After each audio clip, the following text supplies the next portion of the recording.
मेरे प्रिय प्रधानमंत्री श्री नरेंद्र मोदी जी, नमस्कार लद्दाख के पहाड़ों से।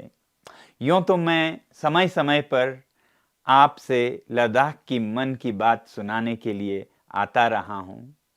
पहला मैंने आज से 4 साल पहले आपसे गुहार लगाई थी कि लद्दाख के संवेदनशील पर्वतीय पर्यावरण को और यहाँ की जनजातीय संस्कृति को संरक्षण दिए जाएं, और आपने वादे भी किए अलग अलग मंचों से। और आज 4 साल बीत गए, गाड़ी वहीं की वहीं है। लोग बेबस और रोष में आ रहे हैं। आज जो लेह में सम्मेलन हुआ, आंदोलन हुआ 3 फरवरी को, ये अपने आप में बहुत ही अनोखा था। आज लेह शहर के ऐतिहासिक पोलो ग्राउंड में लगभग 20,000 लोग जुड़े। पूरे लद्दाख से सैकड़ों किलोमीटर से दिन दिन यात्रा करके वे आए इस कड़कती ठंड में, जब बाहर -15 -20 की ठंड है।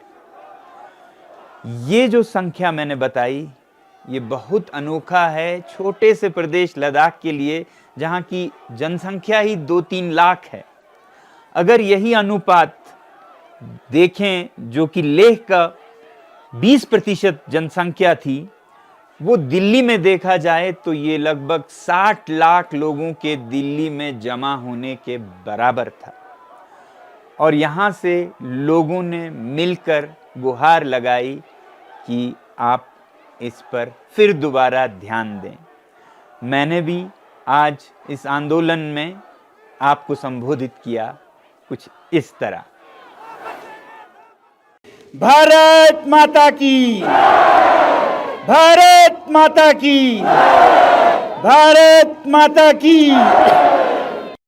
अब मैं हमारे देश के प्रधानमंत्री श्री नरेंद्र मोदी जी से आज लद्दाख के हजारों लोगों के साथ मिलकर लद्दाख की मन की व्यथा, मन की बात आपको सुनाना चाहूँगा। यहाँ अगर आप देखेंगे तो एक छोटे प्रदेश, जहाँ 1,00,000-1,50,000 तो लेह में और 1,00,000-1,50,000 ही कारगिल में हैं, उसमें से 20-30 हज़ार लोग यहाँ पर मिलकर आपसे एक गुहार लगा रहे हैं, आपसे एक मन की बात सुना रहे हैं। तो वो हम आपके साथ मिल के सुनाएंगे। सबसे पहले तो लद्दाख के लोग आपके बहुत बहुत आभारी हैं और रहेंगे कि आपकी सरकार ने आज से 4 साल पहले लद्दाख की सालों दशकों पुरानी मांग पूरी की। उसका हम बहुत बहुत धन्यवाद करते हैं और करते रहेंगे। और उसके बाद, क्योंकि मैं पर्यावरण के क्षेत्र में काम करता हूँ, एनवायरमेंटल एक्टिविस्ट हूँ, तो मैं आपका बहुत बड़ा प्रशंसक हूँ, जो आपने सिर्फ भारत में नहीं दुनिया में भी एक रास्ता दिखाया भारत के आदर्शों का, सादगी भरे जीवन का, मिशन लाइफस्टाइल्स फॉर एनवायरनमेंट, जिस पे भी मैं सालों से बोलता आया हूँ। आपने इसे दुनिया तक पहुँचाया कि जब तक देश के, दुनिया के लोग सादा जीवन नहीं बिताएंगे, ये जो दुनिया का पर्यावरण है वो उसे सह नहीं पाएगा। इसके हम सब आभारी हैं। हम आपका अभिनंदन करते हैं इस बात के लिए। और हम इसके भी आभारी हैं कि जब आपने लद्दाख को यूटी घोषित किया, तो इस पर्वतीय प्रदेश, इस संवेदनशील पर्वतीय प्रदेश के संरक्षण के लिए जब 370 नहीं रहा, तो आपने लद्दाख के लोगों को भरोसा दिलाया। आपके सरकार के मंत्रियों ने, नेताओं ने यहाँ आकर दिल्ली से बार बार हमें आश्वासन दिया कि लद्दाख को भारतीय संविधान के अनुच्छेद 244 के 6वें शेड्यूल में संरक्षित किया जाएगा। ये भारत के नेशनल कमीशन फॉर SC/ST के मिनट्स में छपे हुए हैं। ये आश्वासन यहाँ पोलो ग्राउंड से दिया गया। ये आश्वासन ट्राइबल जनजातीय मंत्री से न्याय के लॉ मिनिस्ट्री से, होम मिनिस्ट्री से, हर तरफ से हमें ये आश्वासन मिला। और फिर उसके बाद आपके सरकार ने, आपके पार्टी ने एक बार नहीं 2 बार हमें ये आश्वासन इलेक्शंस में, चुनाव में इस तरह के मैनिफेस्टो, घोषणा पत्र के जरिए भी दिया। ये मैं आपको फिर याद दिलाना चाहूंगा और धन्यवाद करना चाहूंगा लद्दाख के इन तमाम लोगों की तरफ से। आपने संसदीय चुनाव में नंबर 1, नंबर 2, नंबर 3 पर रखा है declaration of Ladakh under 6 schedule of Indian constitution, tribal area declaration. ये पार्लियामेंट्री इलेक्शन में आश्वासन दिया गया था 2019 में। और फिर 2020 में जब लद्दाख के लेह जिले में यहाँ का सबसे प्रतिष्ठित चुनाव हुआ पर्वतीय काउंसिल का, हिल काउंसिल का, तो फिर पहले नंबर पर इस मैनिफेस्टो में यही मुद्दा है, constitutional safeguard for Ladakh under 6 schedule of Indian constitution. तो ये आपने हमारे साथ वादे किए, आश्वासन दिए, इन सब का हम फिर धन्यवाद कहना चाहते हैं, क्योंकि हम सोचते हैं कि देर हुई है 3-4 सालों का, मगर अंधेर नहीं है, हमारा ये यकीन है। तो हमारा यकीन ये है कि जब आपने ये आश्वासन दिए तो आप इसे देर सवेर पूरा जरूर करेंगे। मगर दुख के साथ ये कहना पड़ रहा है कि इन घोषणाओं के बाद एक सन्नाटा सा छा गया कुछ महीनों के लिए, फिर 1 साल के लिए, फिर नकारात्मक संकेत मिलने लगे कि ये नहीं मिलने वाला है। फिर यहाँ लेह में तो जो 6 शेड्यूल शब्द को उच्चारण करे उन पर ज्यादतियां होने लगे, बच्चों को पकड़ा जाने लगा। और हमने सोचा कि शायद जिन नेताओं पर हमारा इतना भरोसा था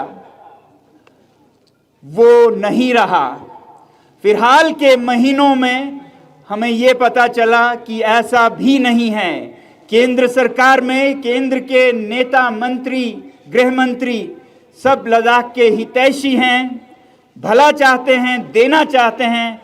हमें फिर ये पर्दा जो हमारे बीच में केंद्र के साथ आ गया था, वो पर्दा फाश होते हुए नजर आया और पता ये चलने लगा कि कुछ औद्योगिक गुट, इंडस्ट्रियल लॉबीज जैसे माइनिंग, खनन, जिनको लद्दाख के ये वादियों में, पहाड़ों में, पर्वतों में पैसा दिखता है, जो कल की नहीं सोचते, आज की लूट मचाने में लगे हैं। हिमाचल में, उत्तरांचल में, पूरे हिमालय में, जिसका खामियाजा यहाँ के लोग हिमालय में भुगत रहे हैं। आप देख रहे हैं हिमाचल प्रदेश में क्या हो रहा है। ये अंधाधुंध विकास के नाम पर जो उद्योग का तांता लगा हुआ है, यही आप उत्तराखंड में देख रहे हैं। अब लद्दाख के दरवाजे पे दस्तक देने जैसे ही यूटी घोषणा हुई तो ऐसे घरानों ने, ऐसे गुटों ने, लॉबीज ने यहाँ अपना सर्वेक्षण करना शुरू किया। और हमारे जो नेता हमारी आवाज़ को ले जाने के लिए चुने गए थे लद्दाख से, वो हमसे ज़्यादा उनके असर में आए और उनके साथ मिलकर वो लद्दाख को बेचने लगे, खरीद फरोख्त करने लगे। और वो आप तक ये संदेश देने लगे कि ये संरक्षण यहाँ किसी को नहीं चाहिए। ये संरक्षण, ये 6 शेड्यूल, ये 2-4 लोगों की, कुछ पॉलिटिकल पार्टीज, कुछ ऑपोजिशन की मांग है, इस पे आप ध्यान नहीं दीजिएगा, ये रखिएगा। क्योंकि उन्हें पता था कि अगर लद्दाख पर 6 शेड्यूल आ जाए तो फिर ये उद्योग मनमानी नहीं कर पाएंगे, खिलवाड़ नहीं कर पाएंगे, तोड़ मरोड़ जो पर्वतों का हुआ है हर जगह, वो सब यहाँ नहीं हो पाएगा। लद्दाख बचा रहेगा। और वो ये नहीं चाहते थे, तो ये गलत संकेत देने लगे। तो जब उन्होंने ये कहा कि ये कुछ ही लोगों की मांग है, तब लद्दाख के लोगों ने आपको जवाब संदेश देने के लिए, अपने पैरों से वोट देने के लिए आज यहां पर हजारों, दसियों हजारों में लोग जमा होकर इस ठंड में ये जताने के लिए आए हैं कि हम सब इस मांग के साथ हैं। आप इस बहकावे में ना आए जो कुछ मतलबी लोग वेस्टेड इंटरेस्ट आप तक पहुंचा रहे हैं। हमें उम्मीद है कि आप इनकी आवाज सुनेंगे। 6 शेड्यूल, 6 शेड्यूल, 6 शेड्यूल। भारत माता की, भारत माता की, भारत माता की। तो ये जो मसला है लद्दाख के संरक्षण का, अब ये सिर्फ संरक्षण की, पर्यावरण की भी बात नहीं रही, अब ये एक सच्चाई की लड़ाई भी बन गई है। भारत में हर चीज पर्याप्त है, बहुत है, किसी चीज की कमी नहीं है। कोयला है, तेल है, लोहा है, हर चीज है, मगर आज जो सबसे कम पड़ रहा है वो है भरोसा, ट्रस्ट। भरोसे की कमी, डेफिसिट ऑफ ट्रस्ट भारत बहुत बड़े स्तर पर दो चार है इससे। और ऐसे में ये एक बहुत बड़ा उदाहरण बनेगा आपके तरफ से कि जो वादा किया है वो निभाना पड़ेगा। जो निभाएंगे नहीं वो वादा करेंगे नहीं, ऐसी हमारी उम्मीद है ऐसे सरकार से, ऐसे नेताओं से जो कि ईमान के नाम पर ही सत्ता में आए। आपको याद है कि 2011, 12, 13 के इंडिया अगेंस्ट करप्शन में भारतीय जनता ने कितने जोर शोर से भारत में फिर से सच्चाई को वापस लाने की आवाज उठाई, और उसके ठीक बाद भारतीय जनता पार्टी सत्ता में आई, क्योंकि लोगों को ये भरोसा था कि अब साफ होगा हर चीज। मगर आज बदकिस्मती से देख कहना पड़ रहा है कि आज हर तरफ करप्शन फिर से सर उठा रहा है देश में और यहाँ लद्दाख में भी। आपको मालूम हो या ना हो, पिछले 3-4 सालों में यूटी लद्दाख में करप्शन हद के स्तर पर होने लगा था। जम्मू कश्मीर में हम मानते थे कि वो सबसे करप्ट राज्य है, लद्दाख में बहुत बड़े स्तर पर होने लगा। कुछ कदम भी उठाए गए, कुछ अदल बदल भी हुए, मगर हमें नहीं लगता है कि सफाई अभी भी है। अगर आप देखें पिछले 3-4 सालों का खनन करें कागजों को, तो बहुत बरमान मिलेंगे आपको करप्शन के। मैं खुद आपको कई ऐसे मिसालें और सबूतें दे सकता हूं। तो ये हाल है लद्दाख का, और ऐसा ही हाल देश में भी लग रहा है। आप बहुत कोशिश कर रहे हैं मगर हालात बहुत अच्छे नहीं हैं। ऐसे में बहुत ज़रूरी है कि देश को भरोसा हो कि हमारी सरकार, हमारे नेता भरोसे पर खरा उतरेंगे। तो हम लद्दाख से ये गुहार करते हैं कि सबसे पहले तो ये जो इलेक्शन के मैनिफेस्टो हैं उन पर अमल करके आप देश को बताएं कि इलेक्शंस गुड्डा गुड्डी का खेल नहीं है, बच्चों का खेल नहीं है। इसमें जो वचन दिए जाते हैं उन्हें पूरा किया जाता है, और लद्दाख की जनता इसी उम्मीद पर आज यहाँ आई है कि आप ऐसा ज़रूर करेंगे। हमें बताया गया कि 19 फरवरी को टॉक्स होंगे दिल्ली में। हमें बहुत उम्मीद है कि इस टॉक्स में आप ये साबित करेंगे कि आप वादे पर खरे उतरेंगे और पक्के इरादे से हैं, जैसा हमें आश्वासन दिया गया है। और हम कोई ऐसा चीज नहीं मांग रहे हैं कि जो भारत में संभव नहीं है। हम चांद, हम सितारे नहीं मांग रहे हैं, हम तो भारतीय संविधान के एक अनुच्छेद जिसका हमसे वादा किया था उसी का अमल मांग रहे हैं। और ये अमल कोई ऐसा नहीं है, कभी कभी कुछ लोग ऐसे प्रदर्शित करते हैं कि ये बाहर के लोगों को रोकने का है, ये लद्दाख बाहर, ऐसा नहीं है। मैं आपको बताना चाहूँगा कि ये संरक्षण लद्दाख में जो भी संवेदनशील जगह हैं या संस्कृतियां हैं या जनजातियां हैं उनको बचाने का काम करेगा। अब लद्दाख में जैसे पांगोंग झील है, सोमोरिरी झील है, बहुत ही संवेदनशील है, फ्रेजाइल इकोसिस्टम है, वहाँ के लोगों की संस्कृति बहुत ही फ्रेजाइल है। उसे बचाना होगा सिर्फ दिल्ली और लखनऊ के लोगों से नहीं, लेह के लोगों से भी। और हम चाहते हैं कि ऐसे फ्रेजाइल इकोसिस्टम्स को लद्दाख के लोगों से भी बचाएं, और ऐसा प्रावधान देता है 6th शेड्यूल। तो 6th शेड्यूल किसी बाहर अंदर की बात नहीं है। हमारे यहाँ एक वादी है आर्यन वैली, जहाँ पर आर्यन समुदाय के ब्रोकपा लोग रहते हैं, उन्हें बचाने की जरूरत है मुझसे भी। कोई वहाँ जाके ऐसे खिलवाड़ नहीं करें कि उनकी संस्कृति बिखर जाए। तो 6th शेड्यूल उन्हें हमसे भी बचाता है। और ज़रूरी नहीं है कि हर चीज़ में अंदर बाहर करें, हो सकता है ऐसे स्ट्रेचेस हों जहां पर हर कोई देश से बल्कि दुनिया से आके भी उद्योग लगाए, ऐसे डिमार्केटेड एरियाज में, मगर जो संवेदनशील पहाड़ हैं उन्हें बचाया जाए। तो ये कोई इस जाति उस जाति, बाहर के अंदर के, इनकी बात नहीं है। ये एक इकोसिस्टम को, एक संवेदनशील संस्कृति को बचाने की बात है।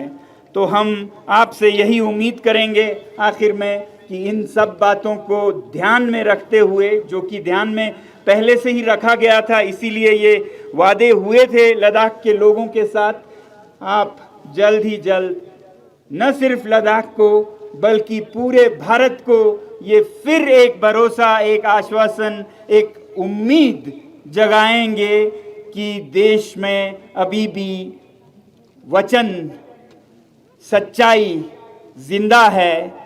और उस सच्चाई को बचाए रखने के लिए अगर हमारी जान जाए तो बहुत कम होगी। मुझे दुख ये है कि एक ही जान है, कितने बार दें। तो हम इसके लिए आज भारत में जैसे हम अंग्रेज़ों से लड़ रहे थे, आज भ्रष्टाचार से, आज झूठ से लड़ने की ज़रूरत है। और इसमें अगर हम भगत सिंह बनते हैं, सुखदेव बनते हैं, तो हमारी ये सबसे बड़ी खुश नसीबी होगी, खुशकिस्मती होगी। मैं आपका हाथ जोड़कर इस तमाम लद्दाख के लोगों के साथ मिलके फिर एक बार धन्यवाद और फिर एक बार भरोसा आपसे लेने की गुहार लगाता हूं। बहुत बहुत धन्यवाद। भारत माता की, भारत माता की, भारत माता की। तो ये थी मन की बात लद्दाख के 6वें शेड्यूल में संरक्षण के बारे में। और एक बहुत ही ज़रूरी मुद्दा था जिसका मैंने लद्दाखी में वर्णन किया, उसे मैं हिंदी में आपको बताऊं। वो है जमहूरियत यानी कि लोकतंत्र के बहाली की बात। अब जम्मू कश्मीर में तो स्टेटहुड बहाल हो रहा है, यहाँ लद्दाख को यूटी विदाउट लेजिस्लेशन रखा रहेगा ऐसा कहा जा रहा है, जो कि बहुत ही दुख की बात है। लद्दाख के लोग बहुत ही हैरान बल्कि नाराज हैं कि उनकी किस गलती के लिए उन्हें ये सजा दी जाएगी। भारत के जितने भी युद्ध हुए उन सब में लद्दाख के सैनिक ही नहीं, जनता भी युद्ध भूमि तक स्वयं सेवकों की तरह जाते रहे हैं। और आज उनको बिना लोकतंत्र के रखा जाए। यहाँ लद्दाख में कोई ऐसा मंच नहीं है, कोई असेंबली नहीं है, एमएलएज नहीं है जो कि यहाँ के विकास का निर्णय कर सकें। एक लेफ्टिनेंट गवर्नर पूरा निर्णय खुद से करते हैं, जो कि यहाँ के होते भी नहीं हैं, उन्हें लद्दाख का नहीं मालूम होता है और 3-4 साल बैठ के चले जाते हैं। जो उनकी गलतियां हों उसका खामियाजा यहाँ के स्थानीय जनता को भुगतना पड़ता है।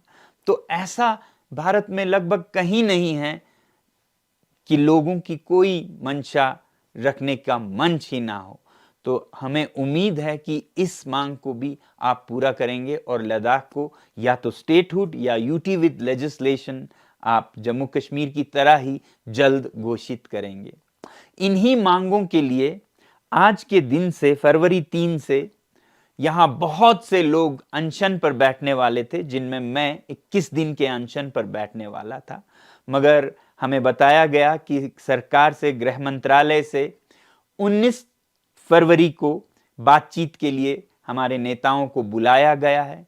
मगर अगर पिछले बातचीत देखें तो उनमें कोई प्रगति नहीं हुई, सारे बातचीत विफल ही रहे अभी तक। तो उम्मीद हम अब भी करते हैं कि 19 को कुछ नए नतीजे निकलें, नहीं तो आज लद्दाख के जो सबसे वरिष्ठ, सबसे सम्मानित नेता हैं, लद्दाख के राष्ट्रपिता थुप्स्तान छेवांग जी, उन्होंने इस मंच से ये घोषणा की कि अगर 19 के बाद विफल रहा तो वो खुद आमरण अनशन पे रहेंगे।